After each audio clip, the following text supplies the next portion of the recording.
Id-deputat nazzjonalista Ivan J. Bartolo ta' 6pm ħabbar li mhux se jkun qed jikkontesta l-elezzjoni ġenerali li jmiss li fadlilha madwar sentejn oħra. Għal dan waqt intervista mal-Gazzetta Malta Independent 2 fejn qal li d-deċiżjoni tiegħu ittieħdet minħabba impenji tal-familja. Il-kellim tal-Oppożizzjoni għax-xogħol u n-niċeċ ekonomiċi ġodda tenna li qed jgħid dan minħabba ċirkostanzi tal-familja li nbidlu u li issa jeħtieġlu jivvjaġġa barra minn Malta aktar spiss.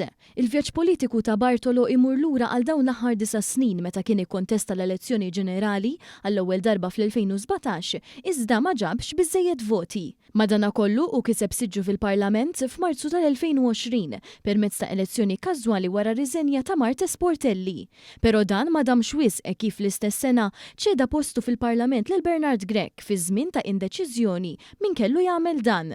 Bartolo iddeskriva dan iż-żmien bħala wieħed kemm ta' kisbiet kif ukoll ta' sfidi. Lid-deputat nazzjonalista mhux l-ewwel darba rajneh jikkritika l-azzjonijiet tal-partit tiegħu stess u issa għal dak li ċeda postu 5 snin ilu u suppost u kap tal-Partit Nazzjonalista qed iħallihom jiġbduh minn imnieħru bil-kap de facto ikun Carola Aquilina.